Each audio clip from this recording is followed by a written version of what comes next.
En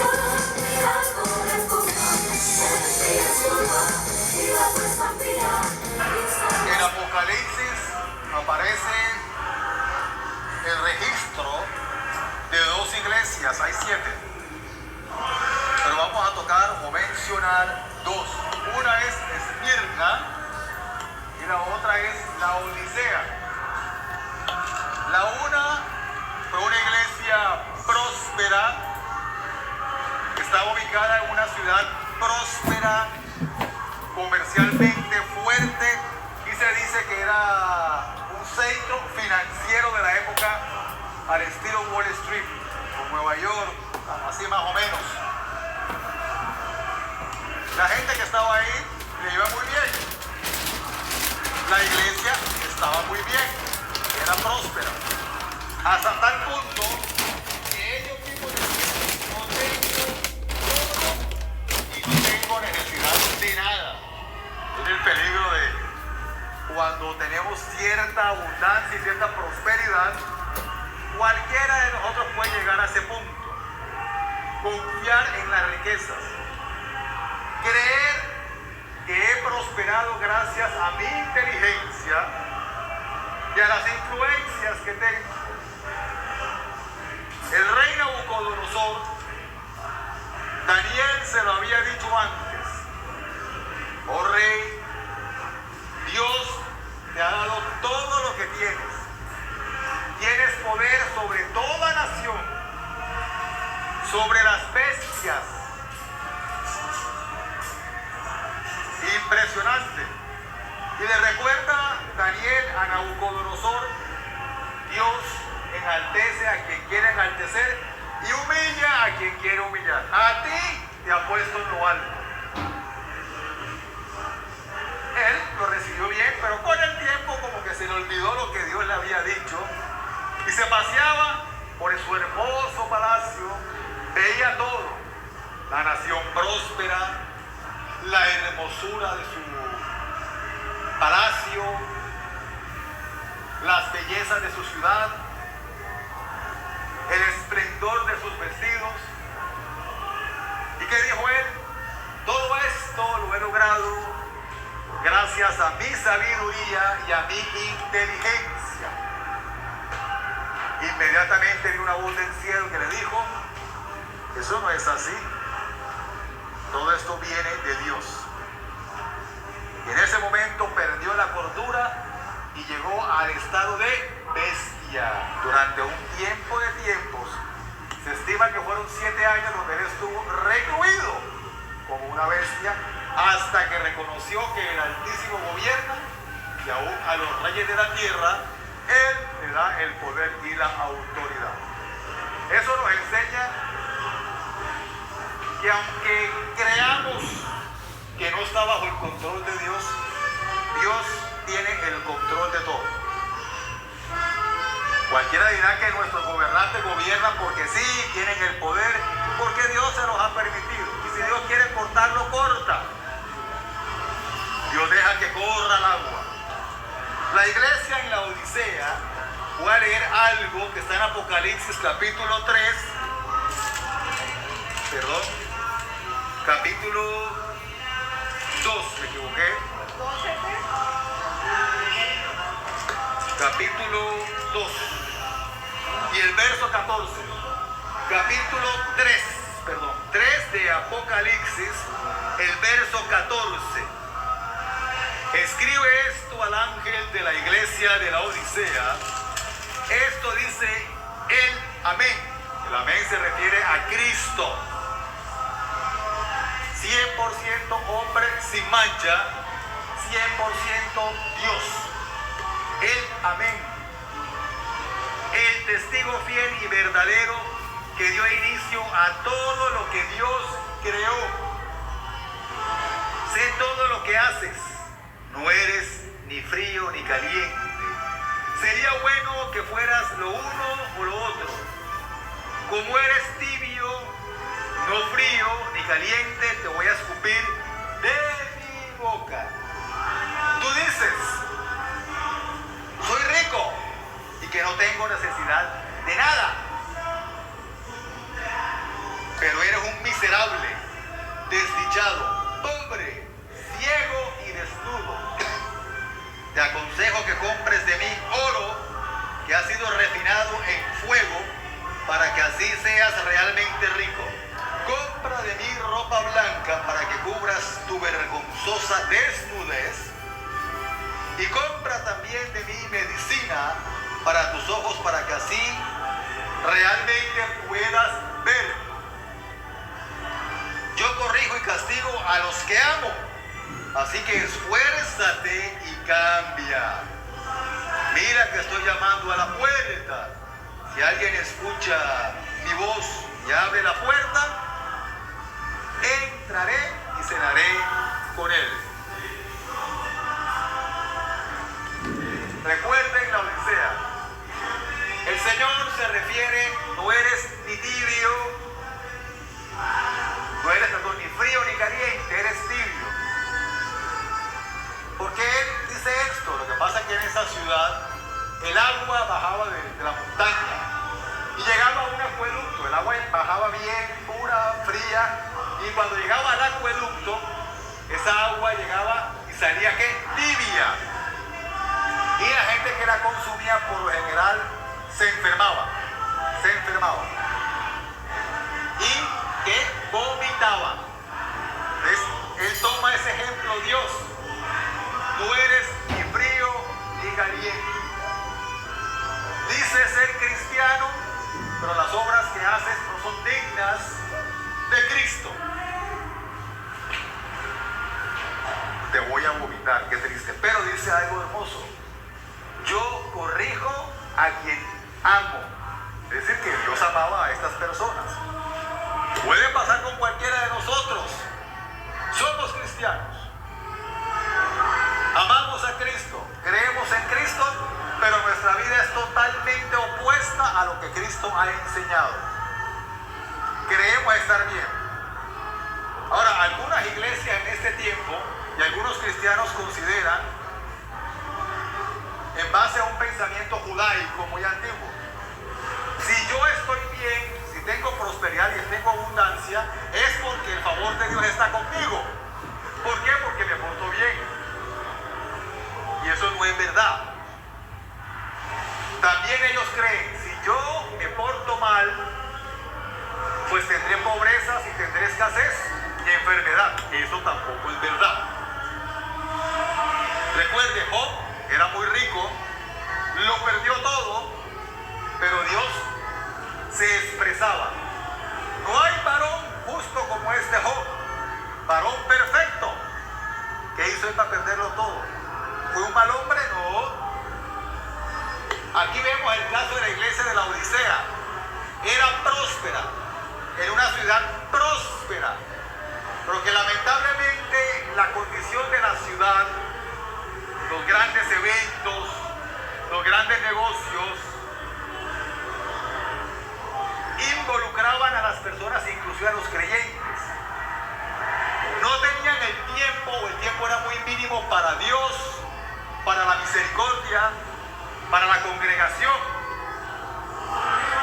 Ellos están como más preocupados por los negocios, por las acciones, por la bolsa de valores y su riqueza. Somos cristianos, somos ricos y no tenemos necesidad de nada. Qué triste eso cuando uno llega a la prosperidad y llega a decir eso: yo no tengo necesidad de nada. Yo recuerdo hace unos años un exjugador de fútbol colombiano que perteneció a la selección Colombia, barranquillero. Ganó muchísimo dinero en su carrera deportiva. Hoy en día no tiene absolutamente nada. ¿Lo recuerdan? Recuerdo que en esa vez a él lo convocaron a la selección Colombia y por actos de indisciplina lo excluyen de la selección. Él llega a la ciudad de Barranquilla, procedente de Bogotá, donde se concentraba la selección en ese entonces, y los periodistas lo enfocaron y le preguntaron: ¿pero qué pasa? ¿Te excluyeron de la selección? ¿Qué jugador no quiere representar a su selección? a mí eso no me importa porque yo estoy bien económicamente y tengo dinero. Quiso decir, no me hace falta nada. En mis años que tengo de oír deportistas, beisbolistas, atletas, futbolistas, nunca había escuchado algo semejante, jamás, de ningún deportista, ni en el extranjero ni en Colombia. Ese pobre hombre terminó muy mal, después de tener abundancia, que uno decía tiene asegurada su descendencia, quién sabe, hasta la 10ª generación, pero lo perdió todo. Terminó jugando fútbol en barrios populares de la ciudad, recibiendo solo $10 por juego. Vergonzoso. Esto le pasaba a los creyentes en esta iglesia. Uno estaba muy bien, tenían abundancia, pero estaban mal delante de Dios. Ellos consideraban que estamos bien, tenemos todo, no tenemos necesidad de nada. Pero Dios le dice, hey, calma, tú eres un desdichado, vagabundo, miserable, estás desnudo delante de las huestes espirituales.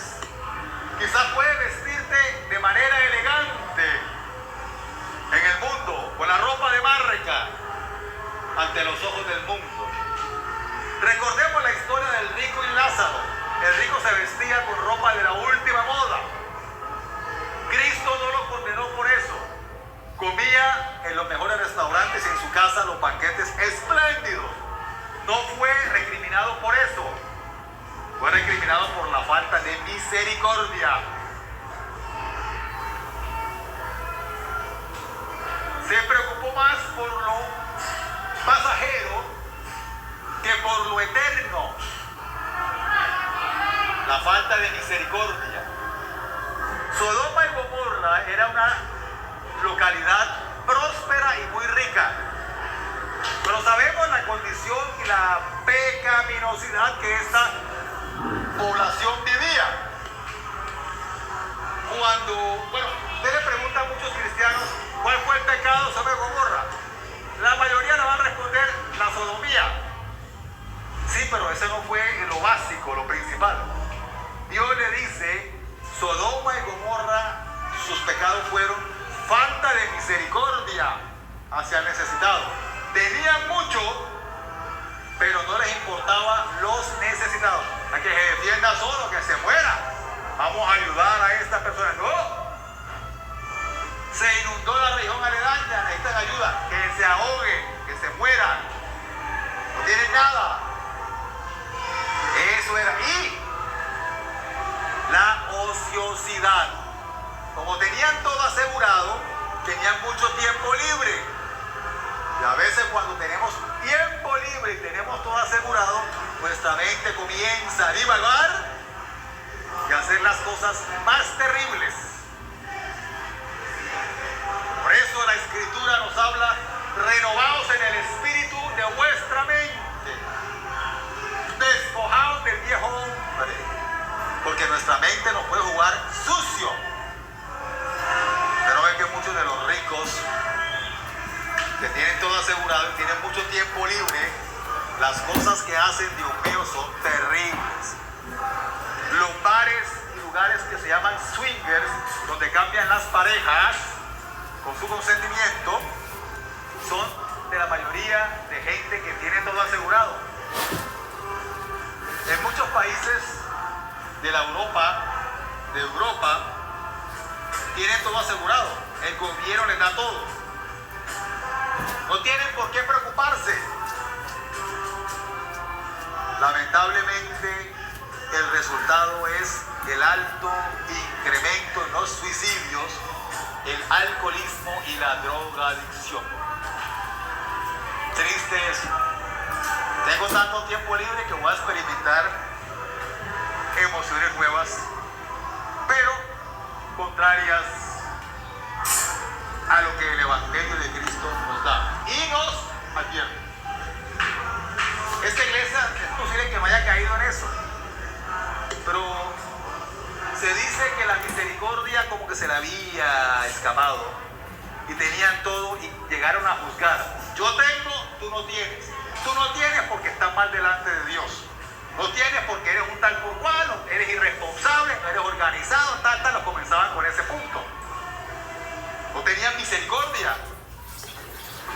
Entonces, como esa región tenía un centro de medicina muy importante, y ahí ellos hacían unas gotas o un colirio para los ojos, que era muy famoso en esa época.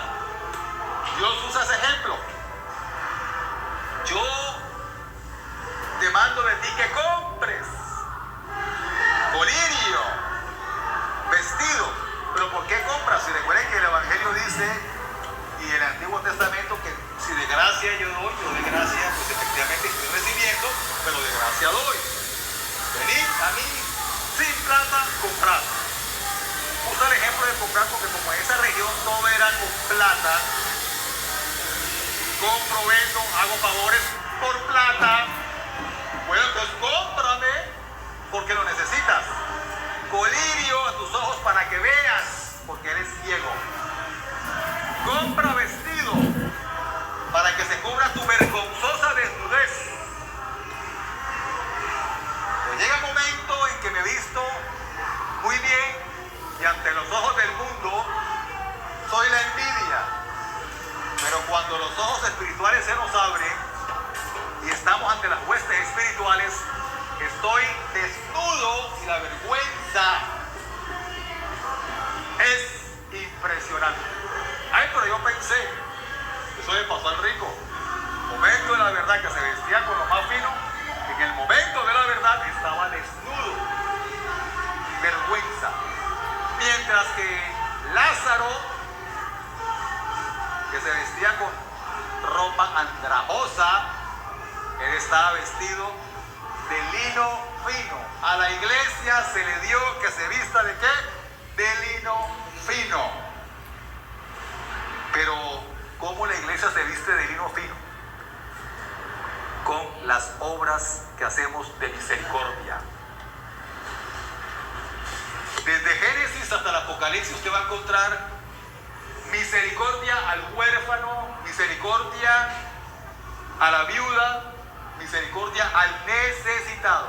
Pablo le recordaba a la iglesia, hey, muchachos, por favor, yo me voy, pero acuérdense de los necesitados.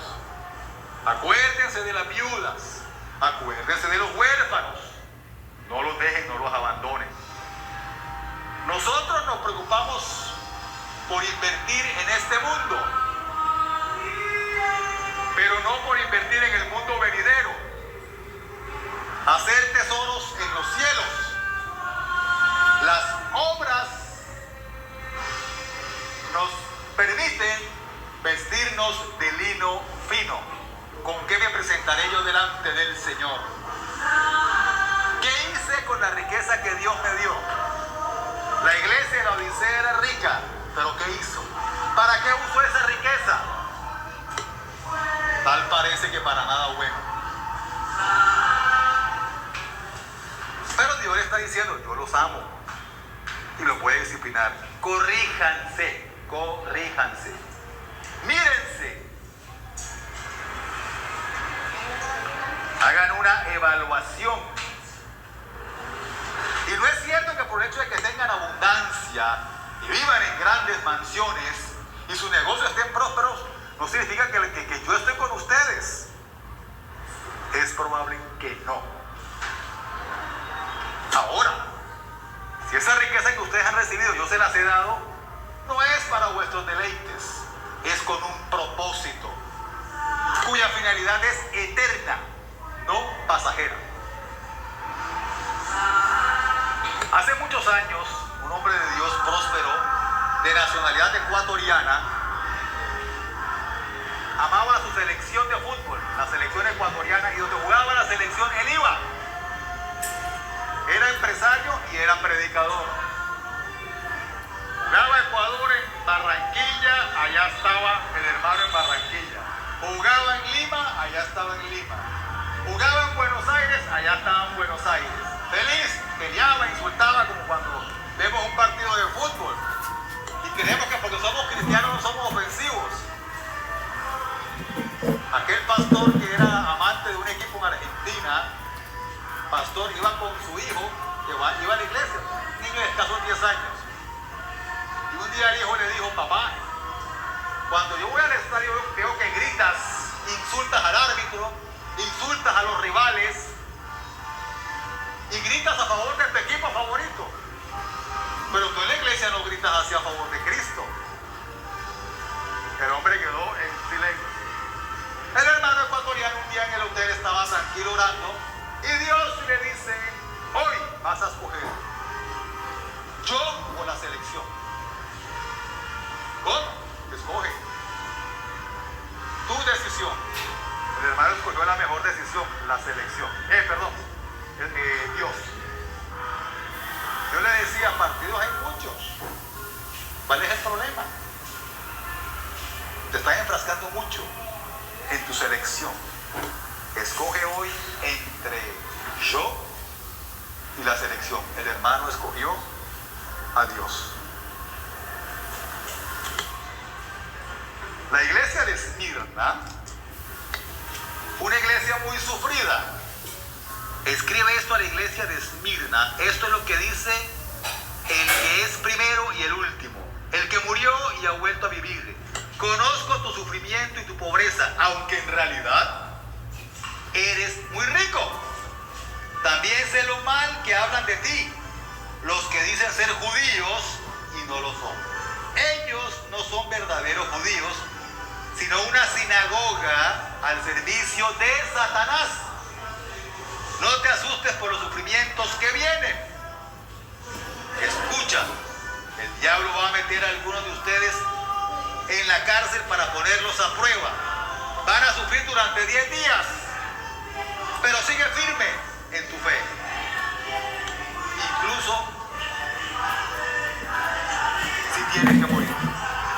Esmirna era una región también próspera. Estas dos iglesias estaban ubicadas en lo que hoy en día es Turquía. Eran iglesias ubicadas en sitios estratégicos económicamente, prósperos. ¿Pero qué pasó? ¿Pero por qué estos hermanos están pobres y escasos? La razón: el boicot económico, uno de los azotes de la bestia. El boicot económico. Esta iglesia en principio estaba bien, pero ¿por qué dice judíos y no lo son?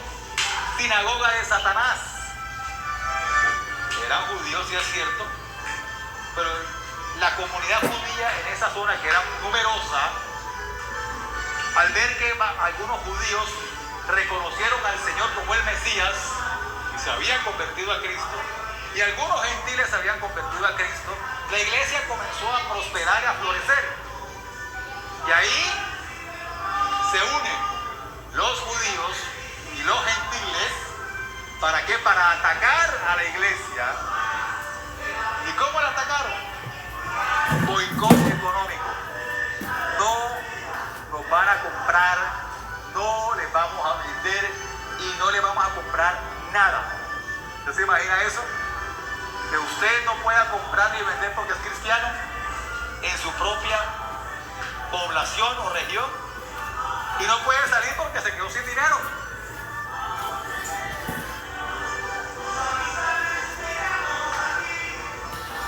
Cuando se supone que el verdadero judío es el que ama a Dios, ellos no estaban amando a Dios, sino que estaban atacando y persiguiendo al mismo Dios, como lo hizo Saulo de Tarso, judío, que él creía que persiguiendo a la iglesia hacía bien.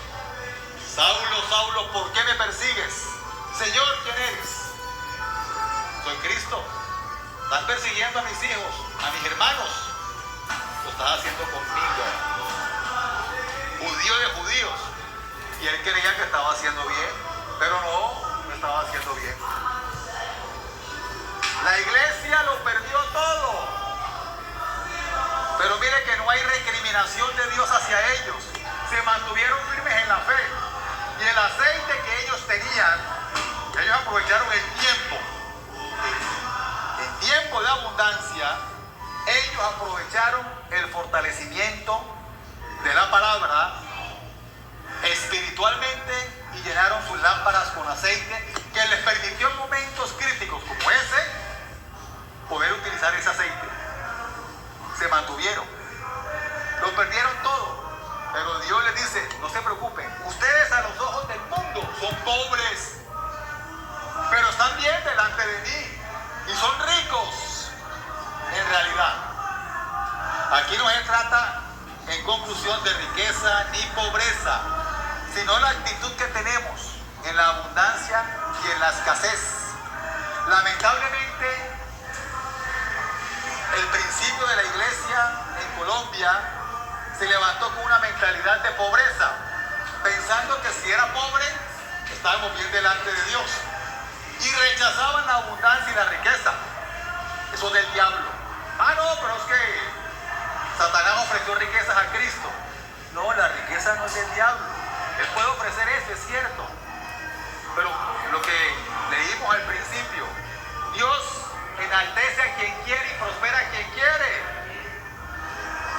Si Él quiere enriquecer, te lo hace. A Nabucodonosor lo enriqueció, a Salomón también. El asunto es que ellos no reconocieron y administraron mal esa riqueza. Puede pasar con cualquiera. Los hermanos de Esmirna se mantuvieron firmes, a pesar de que lo perdieron todo.